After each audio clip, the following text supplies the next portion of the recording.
রিমিকে আজকে হসপিটালে নিয়ে যাব। তোমরা তো দেখলে আউটডোর করলাম যখন, রিমির তো 5 পয়েন্ট হয়ে গেল আগের দিন ভিডিওতে দেখলে। আর কালকে তো যাইনি, তাই আজকে রিমিকে নিয়ে যাব। আর আগের দিন ডোনার চাচ্ছিলো বলে তাই মানে আর কি আমরা ব্লাডটা দিইনি, যেহেতু আমার রিমিকে আমি ডোনার করি, আমার 3 মাস হয়নি এখনও, এর জন্য আমি ডোনার করতে পারবো না। আগের দিন ডোনার চাচ্ছিলো বলে তাই রিমিকে ব্লাডটা দিইনি। শুভ সকাল আমার প্রিয় বন্ধুরা, সবাই কেমন আছো? আশা করি সবাই ভালো আছো। আর আমার অনেক অনেক ভালোবাসা, যারা আমাকে সাবস্ক্রাইব করনি আমার ভিডিওটা দেখছো, তারা একটু সাবস্ক্রাইব করে রিমির পাশে থেকো। আর যারা সাবস্ক্রাইব করেছো তাদেরকে অনেক অনেক অসংখ্য ধন্যবাদ রিমির পাশে থাকার জন্য, রিমিকে এত সাপোর্ট করছো সবাই। আর দেখো রেডি হয়ে বেরিয়ে গেলাম, এখন বারাসাত হসপিটালে যাব। আর হচ্ছে রিমি আর আমি বেরিয়ে গেলাম, আর অটোও চলে এসেছিলো রাস্তায় ওঠার সঙ্গে সঙ্গে। আর রিমির দেখো চোখ মুখগুলো না অনেকটা ফুলে গেছে, মানে 5 পয়েন্ট হয়ে গেছে, আরও 2 দিন হয়ে গেছে চোখ মুখ ফুলে গেছে। জানি না আজকেও ব্লাড পাবো কি না, অনেকটা আশা নিয়ে বেরিয়েছি। আর দক্ষিণেশ্বর বাস চলে এসছে, বাসে উঠে গেলাম। এখন হচ্ছে বারাসাত হসপিটালে যাব। আর দক্ষিণেশ্বরে বাসে গেলে না হসপিটালের সামনেই নামিয়ে দেয়, তাহলে আর ট্রেনে গেলে ব্রিজ পার হতে হয়। এবার রিমি তো ব্রিজ পার হতে ওর কষ্ট হয় বলে এর জন্য আমি বাসে যাই, একটু পয়সাটা বেশি যায়, ট্রেনে গেলে হয়তো ফ্রি। আর এই যে দক্ষিণেশ্বরের বাসে না জানো আমাদের বাড়ির থেকে বেশি দূর না দক্ষিণেশ্বর মন্দির, তাই আমি কোনো দিন যাইনি এই বাসে করে। কিন্তু এই একই বাসে আমরা হসপিটালের সামনে নেমে পড়ি, কিন্তু ঠাকুর যেহেতু আমার মুখের দিক কোনো দিন এখনও পর্যন্ত তাকায়নি, যেদিনকে ঠাকুর আমার মুখের দিক তাকাবে সেদিনকে ঠাকুরকে পুজো দিতে যাব। আর আমি কোনো দিন তো কোনো জায়গায় ঘুরিও নি। আর দক্ষিণেশ্বর মন্দিরটাও বেশি আমাদের বাড়ির থেকে খুবই কাছে, তাও কোনো দিন যাওয়া হয়নি এত বছর বিয়ের পরে। আর হসপিটালের দিকে চলে আসলাম, এই যে ইমার্জেন্সির এখানে রিমিকে ভর্তি করব। আর দেখো এখানে ইমার্জেন্সির সামনে গিয়ে না কি ঝামেলা বেঁধে গেছে, বলছে কি না পরশুদিনকে আউটডোর করেছো, পরশুদিনকে আউটডোর করেছো যেহেতু আজকের ডেটটা নেই বলে আজকে ভর্তি নেবো না। আমি বললাম তাহলে এখন কী করবো, বলে ব্লাড ব্যাঙ্কে গিয়ে শোনো, আমরা এখানে ভর্তি নিতে পারবো না। আর এদিকে দেখো আমি সোজাসুজি চলে আসলাম ব্লাড ব্যাঙ্কের এখানে, যে দাদা ব্লাড আছে নাকি বি পজিটিভ, এদের কাছে শুনলাম, বলছে না ব্লাড নেই, রক্ত দিতে পারবো না। আর দেখো মানে আমি যেইভাবে বাড়িতে ছিলাম সেইভাবেই চলে আসি, সব জায়গায় সেইভাবেই যাই।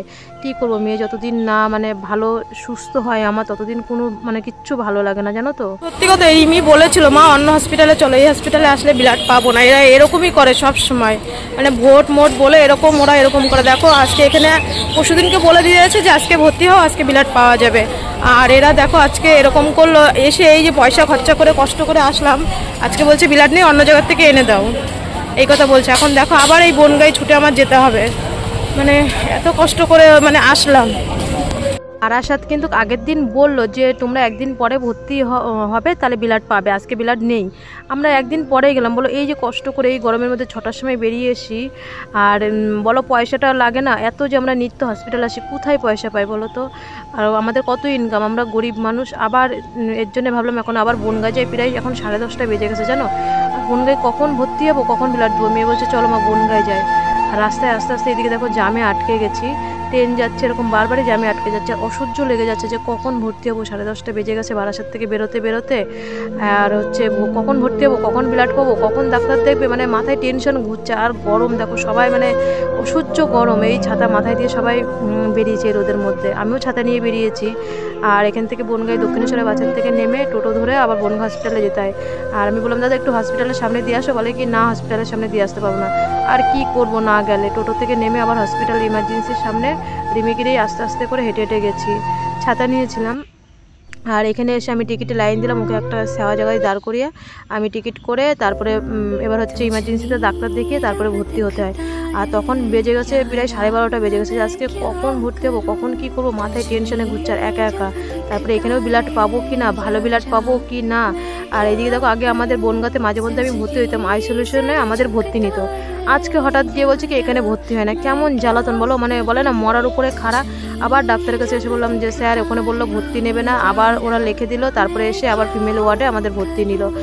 আর এইদিকে দেখো হসপিটাল থেকে তখন প্রায় 1টা বেজে গেছে, আর তখনও আমার ব্লাড দিচ্ছে না। আমি কখন জমা দিতে যাব, 2টো বেজে 2:30 বেজে গেছে। কটা ভাত এসেছিল, আয়া দিদি হচ্ছে কটা ভাত দিল, তাই কটা রিমিকে খাইয়ে তারপরে যখন 2:30 বেজে গেছে তখন আমি গিয়ে ম্যামকে বললাম ম্যাম আমি কখন ব্লাড জমা দেবো, দেখেন আমি 2:30 বেজে গেছে।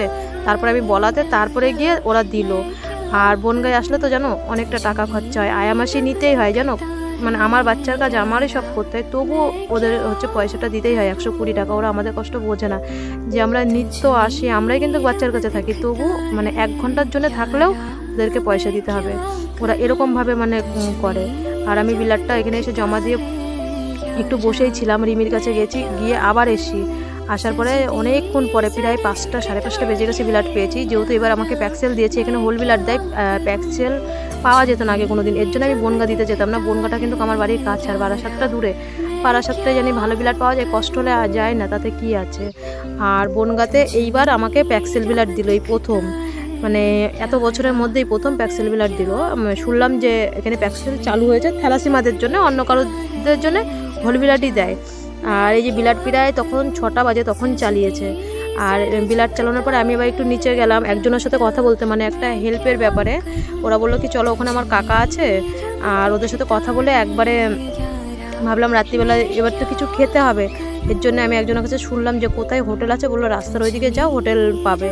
আর সারাদিন দেখো আমরা কিচ্ছু খাইনি, সেই সকাল 6টায় বেরিয়েছি। ওই হসপিটালের ভাত রিমিকে খাইয়েছিলাম। আর ছুটি চেয়েছে, ছুটিও দেয়নি, বলছে না রাত্রিবেলা ছুটি দেবো না, এরকমভাবে কথা বললো আমাদের সাথে।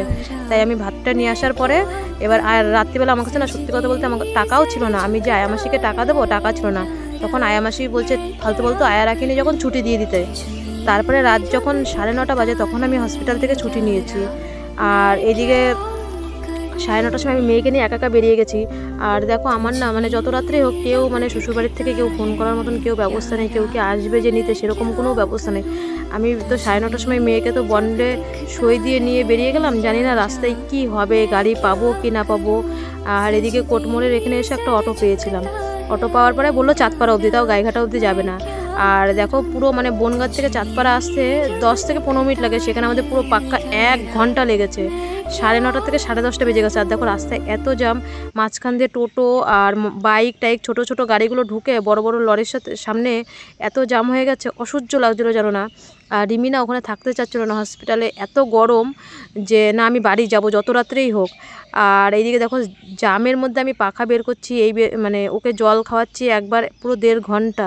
যাই হোক চাঁদপাড়া এসে বাড়িতে অবশেষে আসলাম। এখন বাজে 11:30। 9টার আগে হসপিটাল থেকে বেরিয়েছি। দেখলে তো গাড়ির জামে প্রায় 1 ঘন্টা দাঁড়িয়েছিলাম। আর মানে খুব কষ্ট, মানে ডবল ভাড়াও নিয়েছে। আর দেখো মানে মেন হচ্ছে রাত্রিবেলা যদি থাকতাম না, খুব গরম। আর এই যে এখন স্নান করলাম, এখন 11:30 বাজে, তবু তো 4-5 ঘন্টা শুতে পারবো বলো ঘরে। আর রিমিও কালকে 8টা-9টার সময় উঠলো, আমার অসুবিধা নেই। মাথা ঘুরাচ্ছে আর ওখানে প্রচুর গরম, প্রচুর গরম। আর এই সারা রাত তো বলো হসপিটালে ক্যাই ম্যাই, যারা তো হসপিটালে থাকো তারা তো জানো মানে কতটা কষ্টের। এর জন্য আমি ভাবলাম যত রাত্রি হোক এই 11:30টায় এসে এই যে স্নানটা করলাম। আর মানে আমার অসহ্য লাগছিলো ওর ভিতরে জানো না, তাই এই মানে অনেকটাই শান্তি পেলাম। যাই হোক সবাই ভালো থাকো, সুস্থ থাকো। এই যে রিমি এসে শুয়ে পড়েছে, এখন একটু ভালো আছি, এমনি শুধু মাথাটা একটু ব্যথা। ওর মাথা ঘোরাচ্ছে, বলছে মা শরীরটা কেমন লাগছে, মাতাল লাগছে, মাথাটা ঘোরাচ্ছে। মানে আমি বললাম আর এখন একটু চা করবো, 11:30 বাজে, আর ভাতটা করবো না, এখন চা খেয়ে শোবো। তারপরে কালকে সকালবেলা, কালকে আবার শনিবার, কত মাজা ঘষা রয়েছে। আবার কালকে তোমাদের সাথে আরো একটা ভিডিও নিয়ে থাকবো। রিমিকে আশীর্বাদ করো, জানি না আমি আগের জন্মে কি পাপ করেছিলাম, আমার পাপে আমার মেয়েটা ভুগছে। আর কত মানে 1 যুগ পার হয়ে গেল, আমার মেয়েটা কষ্ট পাচ্ছে। আমার কথা বাদ দাও, আমি কষ্ট পাচ্ছি তাতে না, কিন্তু ও ছোট মানুষ কষ্ট পাচ্ছে। আর সেই সকাল 6টায় বেরিয়ে এখন রাত 11:30 বাজে। আমরা বন্ডে সই দিয়ে আমি নিয়ে এসেছি। প্রথমে ছুটি চেয়েছি, ছুটি দেয়নি। আমি বললাম যে ছুটি দিতে, যখন ও 7টার সময় ব্লাড শেষ হয়ে গেছে, বলছে না দেবো না। তারপরে ওরা হচ্ছে 9:45টার সময় বলে কি ঠিক আছে তাহলে বন্ডে সই দিয়ে নিয়ে যাও। বলছে হ্যাঁ আমি বন্ডে সই দিয়ে নিয়ে যাবো, কারণ ওখানে সারা রাতে ঘুমাতে পারবে না, এত গরম থাকা যাচ্ছিল না ওখানে, এর জন্য ছুটি দিয়ে নিয়ে এসি। আর সঞ্চিতাও মনে হয় হয়তো আজকে ছুটি পেয়ে গেছে, জানি না কি, ওর আজকে ছুটি হওয়ার কথা ছিল। ওখানেও খুব টেনশন করছিল, ওরও 16টা ব্লাড লেগেছে সঞ্চিতা না তো যদি ভিডিওটা দেখে থাকে, ওর জন্য টেনশন হচ্ছিল। ঠাকুর যেন ওকে ভালো রাখে, সুস্থ রাখে। আর হচ্ছে সবাই ভালো থেকো, সবাই সুস্থ থেকো, এটাই সবার কামনা করি। তোমরাও রিমিকে আশীর্বাদ করো। Bye bye, good night. কালকে আরও একটা ভালো ভিডিও নিয়ে আসবো। তোমরা সবাই পাশে থেকো, সবাই সাপোর্ট করো রিমিকে, যেইভাবে তোমরা সুন্দর করে সাপোর্ট করছো। বাই।